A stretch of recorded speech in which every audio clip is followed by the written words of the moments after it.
website, mental health is a state of an emotional, psychological, and social well being. When a person suffers from a mental illness, it affects the person how they behave, think, and the interactions with other people. There are different types of mental illness that include depression, anxiety, alcoholism, and drug use disorders. There are different interactions that cause mental illness, interactions between the environment, mind, and body. Mexican Americans should receive mental health assistance because of the many barriers they face. Three of the main barriers are being part of a collective's culture, the practice of folk medicine, and the cost of obtaining healthcare coverage. If they do not receive mental health assistance, problems can arise from the lack of help in mental health. Depression, alcohol abuse, and substance abuse are just some of the problems Mexican Americans in the Southwest face. In this video, I'll be going over the barriers of mental health within Mexican Americans in the Southwest. First, I'll go over the reasons why Mexican Americans do not use any assistance with mental health facilities. After that, I'll go over the problems that Mexican Americans face when they do not seek help. Finally, I'll go over some solutions that we can provide to the community of Mexican Americans in the Southwest about mental health assistance. One of the reasons why Mexican Americans do not use mental health is because of the collectivist culture. According to Merriam-Webster, collectivism is a emphasis on the collective rather than the individual action or identity. What this means is that a group, whether it's an ethnic group, social group, etc., focuses on the importance of their group rather than the individual itself. As a Mexican American, our ethnicity group focuses on our family, especially immediate family.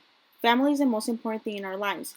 Growing up, we always focused on the family well-being, and our lives revolved always on the family rather than on our personal individual self. This is evident in the Southwest, in particular my hometown of El Paso, Texas.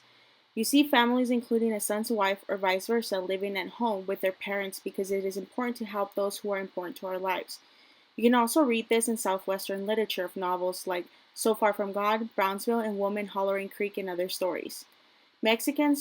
Americans who are part of the collectivist culture is a reason why it is a barrier to go seek mental help. I remember asking my mother at one point why it was never an option to seek help from mental health professionals when she was stressed. She advised me, ¿por qué voy a pagar a un ajeno cuando tengo familia con quien hablar? ¿Y gastar en dinero en eso? No. Always thinking how the family could help rather than seeking help from professionals. And the cost was always a bother too. Another barrier in the Mexican American culture is the cultural practice of folk medicine. For those of you who do not know what folk medicine is, Merriam-Webster defines it as a traditional medicine as practiced non-professionally, especially by people isolated from modern medical services and usually involving the use of plant-derived remedies on an empirical basis. Folk medicine is used in the Mexican American culture as remedies, whether for an empacho, which is known as an indigestion problem in English. Folk medicine is not just only handled by anyone. It is a curandero, also known as a folk healer in English, who solicits the remedies to the community seeking help. Alan Engelkirk and Marguerite Marin both describe in their article countries and their culture as the curanderos having a certain God-given gift that were provided with the power to heal others. Both Alan and Marguerite also write that it is not uncommon to seek help from curandero, even with all the help with modern medicine at this time, and it has been going on since the late 19th century to the early 20th century. In So Far From God, written by Ana Castillo, we see how Mexican Americans in the Southwest rely on folk medicine. One of the characters, Caridad, trained to become a curandera through the character Doña Felicia, who was a curandera already. Caridad helped Doña Felicia heal those who came to see her. In Doña Felicia's remedies in Chapter 3, we learned about her use of teas, herbs, massages, oils, and aiding the spirit of the afflicted person. In some cases, a little alcohol could work too, as Doña Felicia mentioned.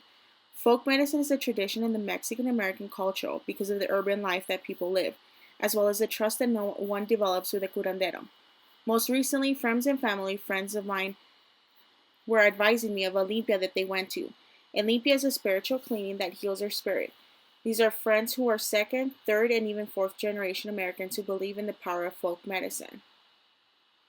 Lastly, a barrier that is too common in many different ethnicities is the cost of healthcare. Mexican Americans lack healthcare because they cannot afford health insurance, and it makes it covering healthcare costs unaffordable, as described by Jessica Galarraga in her paper Hispanic American Culture and Health. According to Jessica, those who are Hispanic are the largest group in the U.S. without having any health insurance.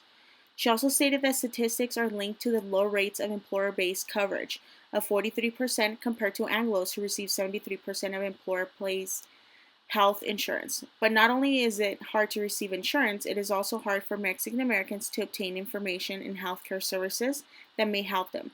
Jessica stated that children of parents who are insured only receive about 26% of Medicaid, and more than half of those who have Spanish speaking parents are not successful in enrolling their children because there aren't any materials available in Spanish.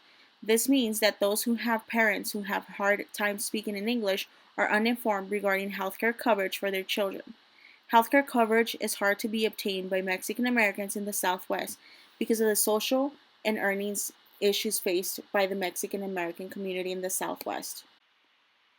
With problems such as depression, alcoholism, drug use disorder, there are three ways in which Mexican Americans in the Southwest can receive help. First, the lack of communication to the community about what is mental health and how it affects them should be communicated to them. This communication should be available to the community in Spanish for those who do not speak or understand English. Second, to educate the community, there should be an outreach program that can help with resources regarding assistance with mental health, but also advising them about local mental health facilities that treats mental illness, as well as any diseases that may arise with low economic stability, environmental, and psychological factors. Finally, there must be a voice for the Mexican Americans in the Southwest that can help with finding resources to affordable health care, whether programs like CHIP, Medicaid, or any assistance programs that will allow Mexican Americans to not stress about the healthcare costs. If we begin with these key steps, which will be at no cost to research, we may lower the risk to Mexican Americans with any mental health problems. Overall, there are mental health barriers that Mexican Americans face in the Southwest. These barriers are collectivism, folk medicine, and healthcare costs. These barriers can cause problems that are affecting Mexican Americans now, such as depression, alcoholism, drug abuse, as well. In order for the community of Mexican Americans to lower these risks, there should be communication about what mental health is, outreach programs to educate, and finally finding a voice for the community. Thank you for watching my final project for Southwestern Literature course for New Mexico State University.